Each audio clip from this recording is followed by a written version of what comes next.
Everybody, this is Professor Lilly, and coming to you from Baltimore, Maryland, Loyola University, Maryland. Okay, so I hope everyone's having a great time abroad and making the most of this experience for you. Um, I think it would be awesome if they made it so the professor of this class could come and visit some of you, and then I could help you do your writing in person. But I don't think Loyola is gonna cough up the cash for that. So for now, I have to stay in Maryland. So I just want to go over what you should be doing this week and where you should be at this point in the semester, just so that you don't get lost. So so what should you have already done? So at this point, you've already created your blog. You've announced your blog URL to your discussion forum, your small group, so that your other group members know how to find your blog. And you've created your voice thread that just introduces yourself. And you started actually publishing your travel writing article. So at this point, I think if you had maybe 3 would probably be a good pace at this point, 3 or 4. Remember that by in a couple weeks, in the end of October here, you need to have your first 6 done, okay? Published at that point. So that's one thing you need to keep chugging with. Like I said before in the last video, some weeks, you might be very productive and you might get 2 done, and maybe 1 week you have so much other stuff to do, you don't get any done. That's fine. You just gotta kind of keep on the normal pace. Remember that we're looking for 14 total by the end of the semester, but that's the minimum. So I think it'd be better if you had more, like 15, 16. Remember that if you choose to do an extra long blog article for your final project, that doesn't count as one of the 14. Okay, so last semester I had at least 1 or 2 students who had 13 total blog posts because they were thinking their final project. A few of them who chose to actually do. There's a couple options, but we'll talk about that later. To do an extra long blog article, so they counted it. So they got counted off because they didn't have 14 regular articles. Remember that in the syllabus there's 5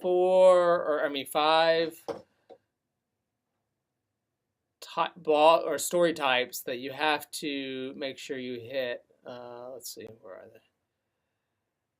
they? Okay, right here. So everybody has to write a story, a blog article that fulfills one or these 5 topics. Okay, so I assume maybe most of you are going on these little side trips. Now, granted, you can do more than one of your articles. Can be talking about going to a natural area or a touristy site or something like that. Not just one, but you need to have at least one. And in fact, some of these, could be overlapping. So this is just to make sure that sometimes students come up with a theme or an idea and they just focus on one particular type of topic. So I'm just kind of pushing you to make sure that you don't narrow yourself down. So just keep those in mind, because at the end I will just be making sure. Now this one said this one has to be done by week 4, and that doesn't apply. Okay, at the end I'm just going to be making sure that you have fulfilled all 5 of those out of the 14 plus. Remember, 14 plus. So other than just chugging away at doing your normal blog articles, make sure that the thing you should be focusing on now, the other thing, is doing the reading summary assignment. And remember, that has 2 parts to it. That has reading your 8 articles, and the links to the sites are right here. So choose your 8 from these 2 sources, and then writing your summaries, and you're posting your summaries in your discussion group. So if I click on here and I see Lucy and Megan and Isabel have both posted theirs. Now, one thing, and I didn't mention this before, But rather than as Lucy has here and putting the Word docs, I would rather you just take all 8 and paste them in here. And then that just makes it easier for me and your group members because they don't have to click on this and then downloads and then opens up Word. And it just, so just paste it.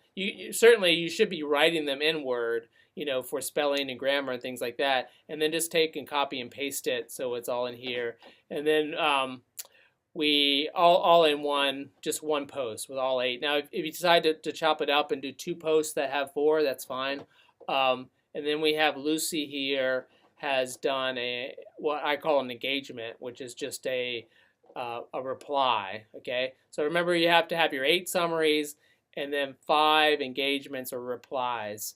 So Isabel has done 1. Now, if Lucy reads Isabel's reply here, and she hits reply to that, and then Lucy says something, that counts as one of her engagements. So replying to someone's reply to your summaries counts as 1 engagement. So you basically have to have 5 total replies. And this is just a way to kind of engender some discussion on the forum here. I think that, let's see, I saw that it was the discussions have started to move on. Let's see, Group Green, yeah, Sierra. Okay, so this is the way, and granted, I don't think I specified before, so you're not going to get marked up, but this is the way I'd rather you do it, where you have your summary, and you definitely were required to make sure you have a link. So if I'm going to open up this in a new window so that if I want to go look at it, or another member of her group, then she can go and look at what it was all about. Okay, so this is perfect. And then if one of Hannah's group members wants to come and read, now, you know, when you're reading each other's, I don't necessarily expect you to read verbatim her whole, all 8 of hers, but if you kind of just go through here and maybe you read the same article, or maybe you're interested in Cuba, and then just go ahead and read her summary here. And then if you have something to say, let's see, who was it? It was Hannah. So, hey Hannah, you write a reply. Hey Hannah, I've always wanted to go to Cuba, and I've been reading up on it. And your summary here reminded me of X, Y, and Z. So, you know, just a few sentences for these replies, and then maybe Hannah would come in and reply to your reply, and that would count as one of her engagements. Okay. So now keep in mind, it looks like you're starting to move on these pretty quickly, like in Group Green here. Remember also that I have 2 sections. So if you're looking at this and saying, and you're in section 2 and you're like, hey, why am I not in this Group Green? Well, that's good. I'm just happening to show section 1's Moodle site right now. So yeah, it looks like they're moving along. So, but the engagements, the discussions I can see here, haven't been any replies, have not been moving. So make sure you come in here. We still have at this point almost a week. You know, today I'm replying, and today is the 2nd. So there's still 6 more days. But you need to start coming in here and work on, you know, because it'll take like a few days for a real conversation to kind of because we're doing it asynchronously. It's not like in a class where I ask a question and one person says something and it happens like in that real time. This is not in real time. And people all over the world and on their own schedules. So this kind of conversation takes a while to organically happen, right? So, you know, make sure you start doing these engagements, these replies in the next few days, because they can't really all happen in an organic way on the last day, or it just doesn't work well. So go ahead and get into that if you haven't already. I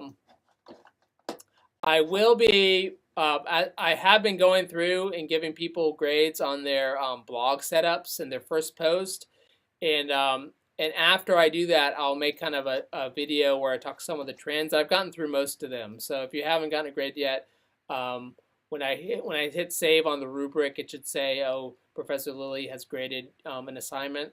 And then after that, I'll make another video where I just talk about some of the general trends And then around the end of October, I'll I will also just start. I'll continue to read people's work, and I'll make another video that just talks about general trends that I see, how ways to improve your writing in general, um, so on and so forth. And so make sure you watch those videos because in general, you know, the idea is to get better, to improve your own individual writing.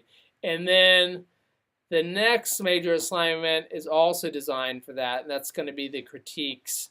Um, Basically, for the critiques, you go and you start reading each other's work, and after you feel like you've read someone, write a critique, and then or write some notes about how to respond with a critique, and then you'll come to your group voice thread where you access through here, and each person has a individual slide in that voice thread. So in group green, Hannah has her name on just one of the slides, and if I'm in her group, I can come to that slide, hit the plus button at the bottom, and make a little critique video. And I should have some notes written down, but it's basically informal where I'm saying, here's what I think some of the great aspects of your writing are, and here's some things that I noticed that maybe you could work on or improve, or some new topics you might want to try, so on and so forth. So we still are more than a month out from that, right? So I will make another video where I talk more in depth about how you could be successful in the critique assignment. Okay, so I hope everyone's doing well. As usual, send me an email if you're confused or having some frustrations or anything like that. I could also always arrange to do a phone call with anyone. We just have to figure out the time difference, or a video chat as well. Okay, so I hope everyone's doing great. If you're not sending me email, and keep up the good work.